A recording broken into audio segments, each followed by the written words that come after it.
Commander Zethkar of the Hegemony Fleet studied the blue-green world through the observation deck's reinforced viewport. 73 civilizations had surrendered at the sight of their vast armada. Earth would be number 74.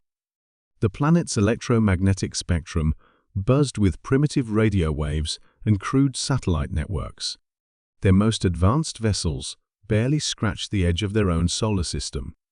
By hegemony standards, humanity was still crawling in the dirt. "Signal the surface," Zethkar commanded, his forearms gesturing dismissively. "Standard surrender protocol. They have one rotation to comply." The communication officer, her crystalline exoskeleton gleaming under the ship's bioluminescent panels, activated the quantum transmitter. The message would reach every receiver on the planet simultaneously, translated into their dominant languages by the ship's AI. "People of Earth," the transmission began, "you are now subjects of the cosmic hegemony. Resistance is futile. Surrender your weapons and governments. You have 24 Earth hours to comply." Dr. Elena Vasquez stared at the screens in NORAD's command center, her coffee growing cold in her trembling hands.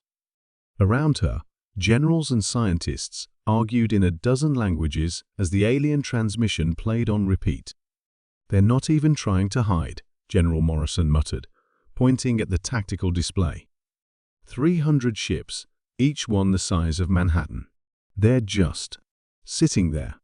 Elena pulled up the spectral analysis she'd been working on since the fleet's arrival 6 hours ago. Something about their energy signatures bothered her. The readings were too clean, too uniform. "General," she said, her voice cutting through the chaos, "I think they're underestimating us." Morrison turned to her, his weathered face skeptical. "Doc, they've got 300 ships that could glass our planet in minutes. What exactly are they underestimating?" Elena highlighted a section of her data. "Their shields. Look at the frequency modulation. It's designed to deflect energy weapons and kinetic projectiles moving at relativistic speeds. But there's a gap, a vulnerability to lower velocity impacts with specific resonance patterns." English doctor. They've never fought anyone who fights dirty. Across the globe, the response was swift and unified in a way that surprised even humanity itself. Not surrender, but preparation. Every nation opened their arsenals. Every scientist shared their research. Every engineer worked around the clock. The hegemony had faced energy-based civilizations, hive minds with crystalline technologies, and quantum computing species. But they had never encountered a species that strapped explosives to their vehicles and drove them into enemy positions. They had never fought beings that would deliberately detonate their own fusion reactors to take out a superior force. Commander Zethkar received the human response exactly 24 hours later.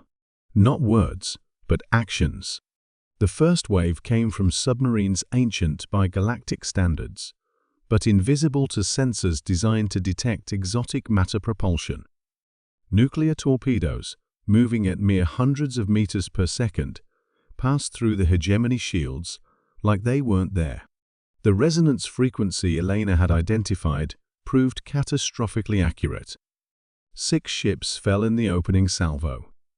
"Impossible," Zethkar hissed, his secondary arms twitching in agitation. "Their technology level doesn't support this capability." But the humans weren't relying on technology alone. As the hegemony fleet repositioned, trying to understand what had happened, the second wave hit.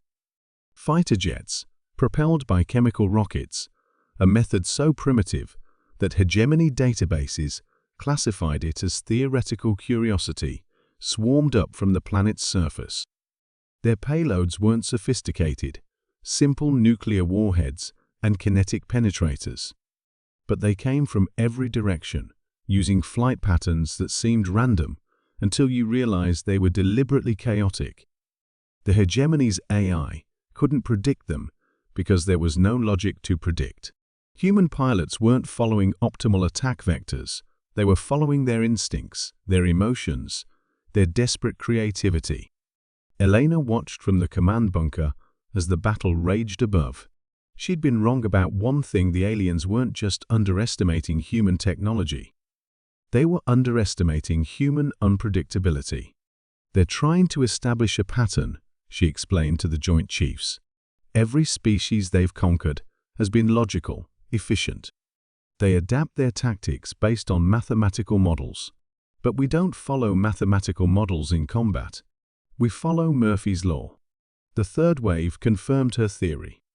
While conventional forces engaged the fleet directly, special operations teams launched from hidden locations in old-fashioned chemical rockets, the kind of spacecraft that belonged in museums. Their target, the command ship. Zethkar watched in horror as primitive vessels, held together by metal bolts and sealed with synthetic rubber, somehow penetrated their point defense systems. The humans weren't using advanced cloaking or quantum tunneling. They were simply too crude for the sensors to recognize as threats. The boarding party that breached the command ship carried weapons that fired metal projectiles using chemical explosives. Their spacesuits were pressurized fabric. Their communication system was analog radio. By every measure, they should have been dead in seconds. Instead, they carved through the ship's corridors like a force of nature.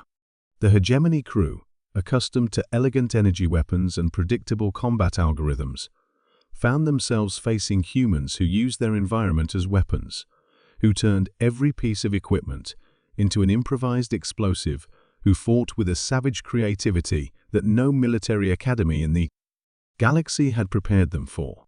Lieutenant Sarah Chen kicked open the door to the command center, her rifle trained on the alien commander. Her suit was leaking air, her left arm was broken, and she was running on adrenaline and spite. "You wanted surrender?" she growled into her radio. "Here's our counteroffer." The explosive device she'd jury-rigged from the ship's own power systems was inelegant, inefficient, and absolutely lethal. It also broadcast a signal that would trigger similar devices throughout the fleet, devices planted by other primitive humans who had somehow infiltrated ships across the Armada. Commander Zethkar's last thought, as his ship's power core went critical, was a grudging respect. They had underestimated humanity, not because humans were advanced, but because they were beautifully, terrifyingly primitive. The surviving hegemony ships retreated, carrying word of a species unlike any other. Beings who fought not with superior technology, but with inferior technology wielded by superior determination. A species that turned their very primitiveness into a weapon. In the aftermath, as humanity celebrated their impossible victory, Elena stood once again at her observation post. The alien fleet was gone, but their message would spread across the galaxy. Earth was not to be underestimated. Sometimes, she reflected, the most dangerous enemy isn't the one with better weapons. It's the one willing to fight dirty with whatever they have.